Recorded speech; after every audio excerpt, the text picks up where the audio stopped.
Hey guys, Augiesaint here and welcome to the channel. Hope you guys are having a fantastic day.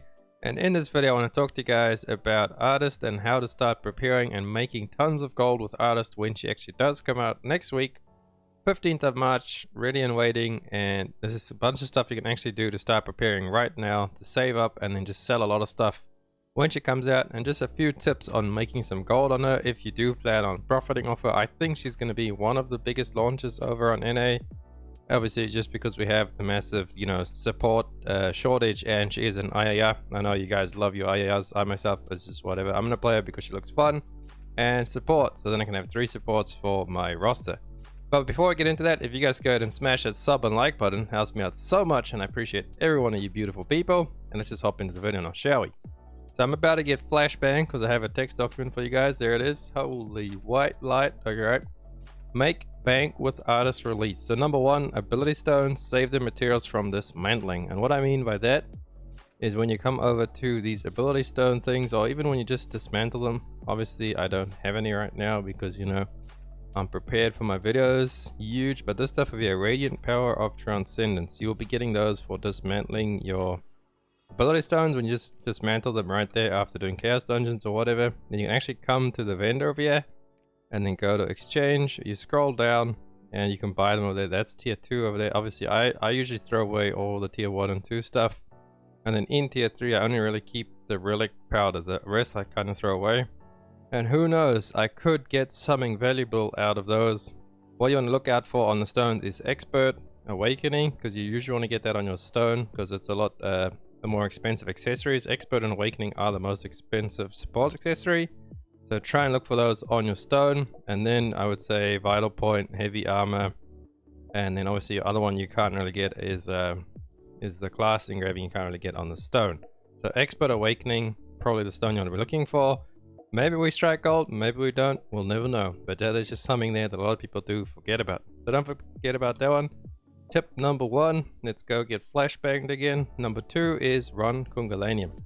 Get your greater leaps, because if you go and do Kungalanium, he is only a 1460 guardian. If you go on your main character, I'm pretty much running this on all my characters, and I do have rested on a lot of them now because I've been busy with some D3. But yeah, I run Kungalanium now on 1, 2, 3, 4, 5, 6, and then 7, 8, my 2 supports.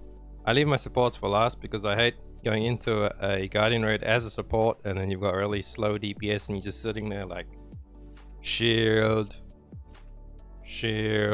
damage buff, shield for like 10 minutes, and it gets pretty old. But try and take a friend with you to these guardian raids if you're on a support, or make a party finder party. So you go guardian raid and then find party, make one of you for Kungalanium. There's only 1 Kungalanium really. I guess I should make a video about actually doing Kungalanium right now. And the main thing is because obviously people are going to get bottlenecked by greater honor leaps next week when Artist comes out, as we always do while honing. See these bad boys? Yeah, they're already going up in price. 53, they're almost on par with Marvelous Honor Leap Stones. And you actually get more of these by doing Kungalanium than what you do get Marvelous from doing Caligos. So you can still make more gold even right now. It seems like at 53 versus 66. I believe you get like 20 of these if you do it on rested, and then you get like 32 of these if you do it on rested for Kungalanium. So do the math. That's I think it's a lot more. I have done a video about this before to actually run your earlier guardians. And then it changed down where Caligos got higher, but now Kungalanium is king. Run Kungas, start saving up on your greater leaps, and then don't sell them yet, sell them next week. Usually on the release of the new class they go up like crazy in price, and then they start dropping again afterwards. But yeah, hold on to them, stockpile them. That's my tip anyway. You don't have to do that. If you want to sell them now and bank on that little bit of increase there, go ahead and do it. But I will be saving mine, running my Kungas, and then moving on. And then also run your Descaludas if you can't do Kungalanium. If you're a little bit of a lower player or newer player, run Descaludas. You get greater leaps from them as well. And then number 3, save Golden Frog engraving books. This is something I have not been doing because I've been making those videos for you guys showing you my weekly loot. But when you come over to the Golden Frog over here and you buy the, the engraving books, these over here, the pouches, you get 6 engravings per week. So you should have like, I think it's been 4 weeks if you missed out on the first week. So what's that, 24 engravings? You should have about 24 engravings at a shot at an Artist engraving. So all engravings together, I think there's like 50 something engravings, so it's 50 out of a 24 chance. You can do the math on that. Oh, there's going to be another week of Frog when Artist actually comes, and I believe it will last 1 week into Artist. So the week that Artist comes out, we'll still have the 1 week of Frog, I think. Also not 100% sure on that, but I did post something about that with the Frog shenanigans in the beginning. So we might get Frog for 2 weeks in Artist. Obviously the first week when she comes out, and then the second reset after that. Well, the first reset after that, technically. So you're going to have Frog saved up anyway, and you're going to get it during Artist for the first week. I'm pretty sure, but not 100%. But anyway, you want to save your engraving books for Artist at the biggest chance at making gold. And you can probably sell your Artist books right then for a lot, but then save your other engraving books for later down the line, as engravings will probably go back up in price once Frog leaves. Another thing, that's just my suggestion. You do what you think is the best, but that is what I can suggest. And then moving on, weekly Legion Raid vendors. Just weekly stuff, buy out all the books over here. If this is more if you're planning on leveling up your Artist, and because I believe these are untradeable. Yeah, they're untradeable. The stones and these accessories as well. When you take these accessories and you open them on your Artist or whatever character you buy them on, you can't actually put them in your roster storage. So let me go ahead and buy them and show you. See, it is untradeable, and if we go to roster storage, it won't actually put it in there. But the accessories themselves, let's have a look. Maybe we get a big bang of an accessory right now.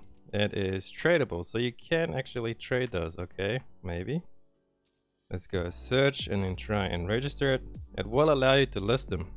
So what you can do with those, you go ahead and buy those 15 boxes, and then you list them on your Artist. If you get a good, oh, you open them on your Artist, by the way. So you make an Artist, obviously you have to get to 14, 15, I believe, to use this vendor. Let's have a look. Phantom Mark, it doesn't say what level to be, but I assume, oh, they're required item level 1430. So you need, oh wait, sorry, that's this one over here.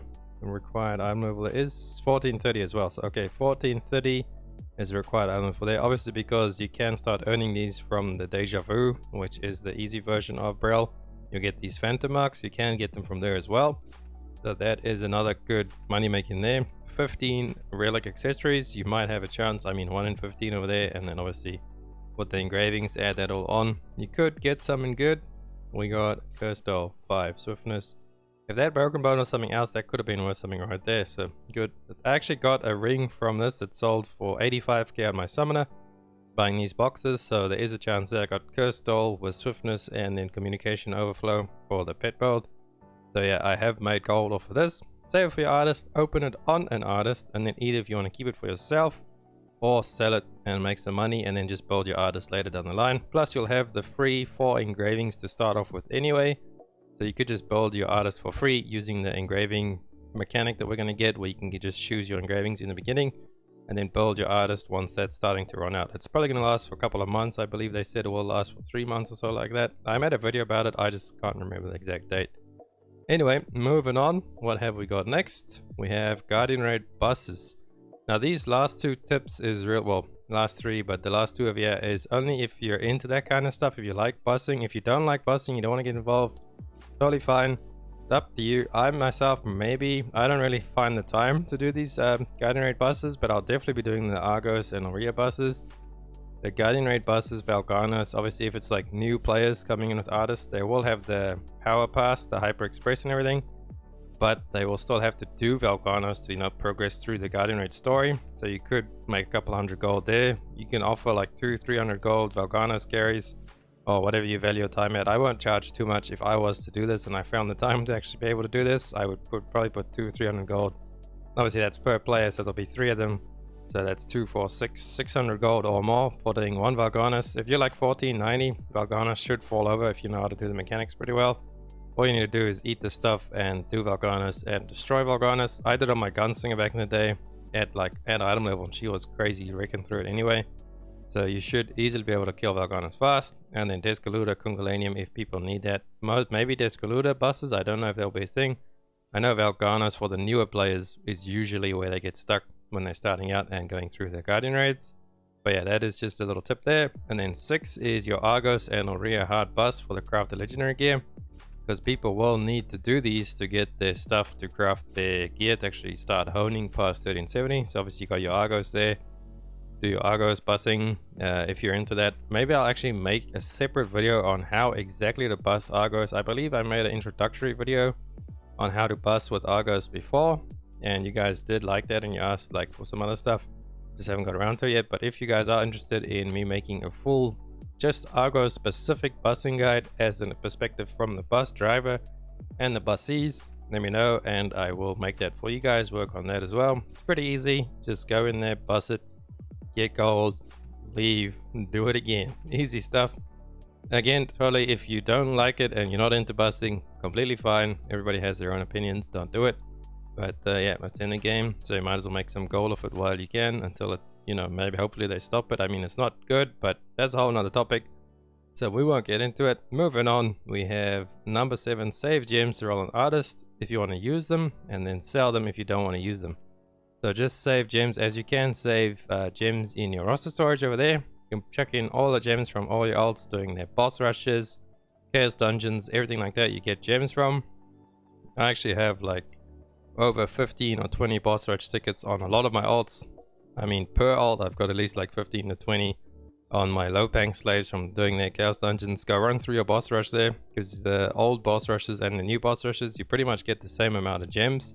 Just the masterpieces and the other stuff is what changes, the leap stones, but the gems amount stays around the same, I'm pretty sure.